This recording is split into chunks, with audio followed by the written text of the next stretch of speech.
Hello and welcome back to another video. If you're looking for recommendations on what manhwa to read, then here are some that I've read recently that might be of interest. Manhwa titles are timestamped in the video for your convenience. Our first manhwa for today is Best Teacher Baek, a murder manhwa that I've currently read up to chapter 130 on. Its main character is Baek Soo-young, or at least that's his name in his second life.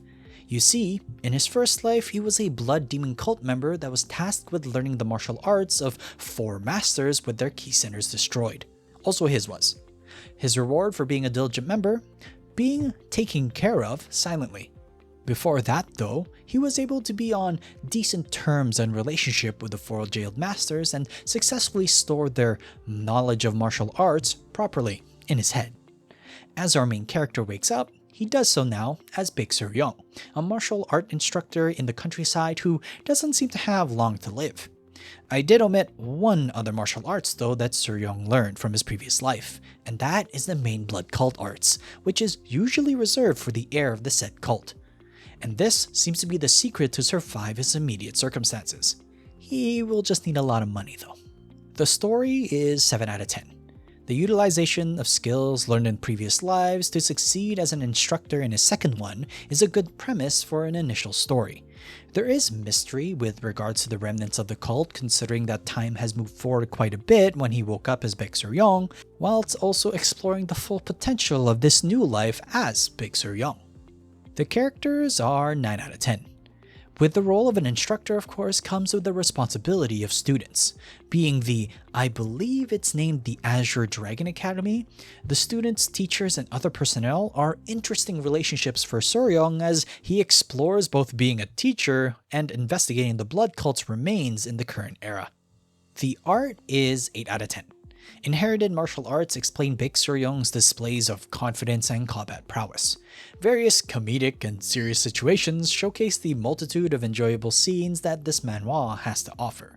Of course, Soo-young is at the center of a lot of them. So if you're a fan of more manhwas and wanted another manhwa in the flavor of the world's best martial arts instructor or Chunhwa Archive's young master from my previous videos, then check out Best Teacher Baek. This next manhwa to take a look at is All Master Necromancer, a reincarnation manhwa that I've currently read up to chapter 94 on. The protagonist of this tale is Cha Jin-hyuk, known as one of the 9 stars, the 9 most powerful human beings who are climbing the typical fantasy tower in a modern setting. Jin-hyuk, though, was betrayed by the majority of the other members of the 9 stars. What was supposed to be his end, though, was not. He woke up in another body, seemingly due to some outside influence, and so his second life journey begins, with the first and foremost thing being revenge.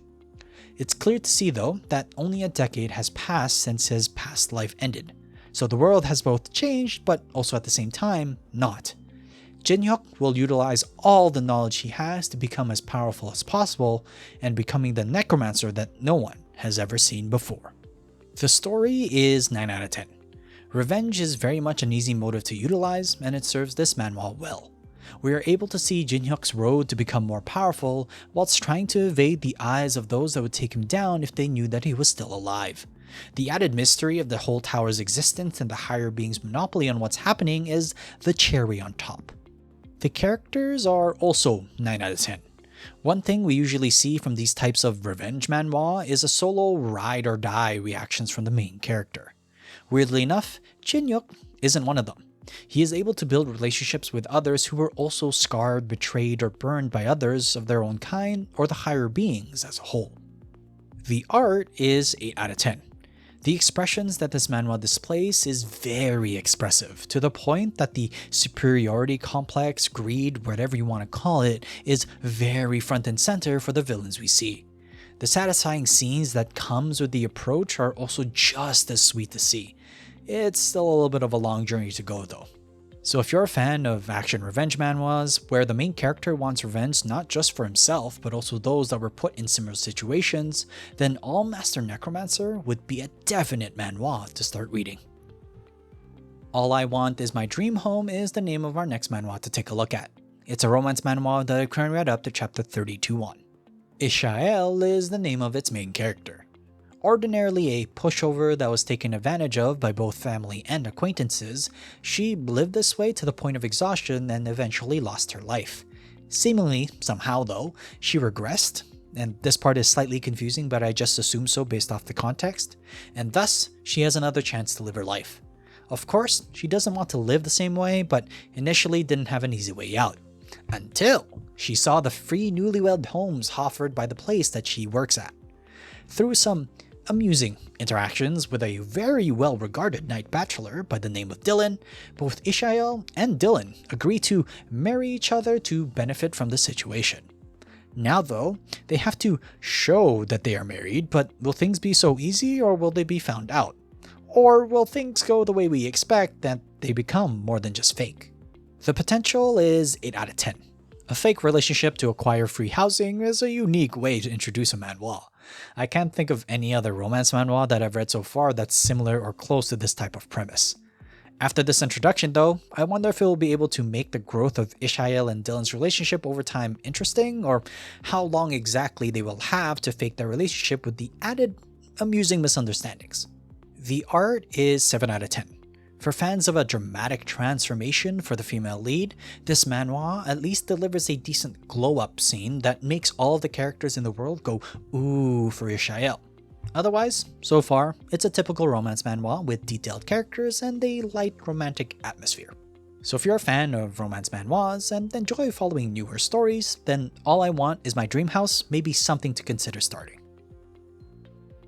The other shorter story I have for you this week is The Black-Haired British Doctor, a medical manhwa that I've currently read up to chapter 31 on.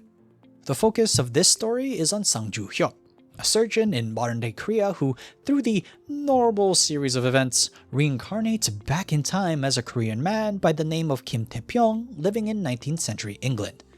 Living an innocent life initially in the countryside, both Tae-pyong and his best friend take the chance to become doctors in London. Seeing the reality of the current state of London in the middle of the Industrial Revolution shocks Tae-pyong. What shocks him even more though is seeing the current beliefs of the medical system. Going through these culture shocks and having to relive the history of the crude methods that medicine went through to get to where it is now is a little shocking for sure. Tae-pyong, of course, with his background as a surgeon, goes down the path of being a doctor once again, but does though with the mindset to shift the current belief system to more of a modern day one. From sanitization, anesthesia, and surgery to just name a couple of areas. The potential is 9 out of 10.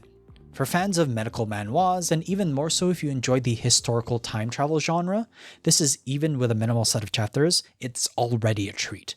Trying to persuade the experts of the day that they're wrong with their methods is a very difficult thing to do. Considering that a lot of practices were very crude back in the day, everyone at least wants to do their best for their patients. The art is 8 out of 10. Tae-pyong, almost fear-stricken face of having to acclimate to the smog and current climate of London is very evident. It's even more evident though when he has to see the various supposed treatments that the doctors of the time are doing, from bloodletting, centrifugal force to other such crude or brutal methods. Tae-pyong is so motivated to improve these conditions. So if you're a fan of both historical and medical manhwas similar to The Divine Surgeon from my previous videos, then make sure to follow The Black-Haired British Doctor. Another week, another highlight. For those unaware, this is the section of the video I update impressions for manhwa that I've previously covered. Today's highlight is Something's Wrong with My Inventory, which was titled My Inventory is Abnormal in my previous videos. It's a manhwa that I've clearly read up to chapter 72 now. Info card description will have links to my original opinion. Shin Yu-jun, our cash cow whale of a player who alongside everyone else gets reincarnated into the War of the Gods game. Yu-jun though, being the ever-lucky main character, has his whole entire inventory filled with cash shop items and all the gear he has acquired over the years with him when he wakes up. However, due to some weird timing, he ended up waking up, reincarnating into this world years later after everyone else. He has been gathering strength ever since, but he has made some contact with some of the friends he has from the game. But overall, he's still been making sure to shroud himself in obscurity as he doesn't know what dangers lay ahead of him. Overall, it requires some more big direction, but it's more of an episodic adventure at this point. My previous scores for this manhwa were 7 out of 10 for art and 8 out of 10 for potential. The art stays the same at 7 out of 10, as the amusing and playful aspects portions I talked about previously are still there.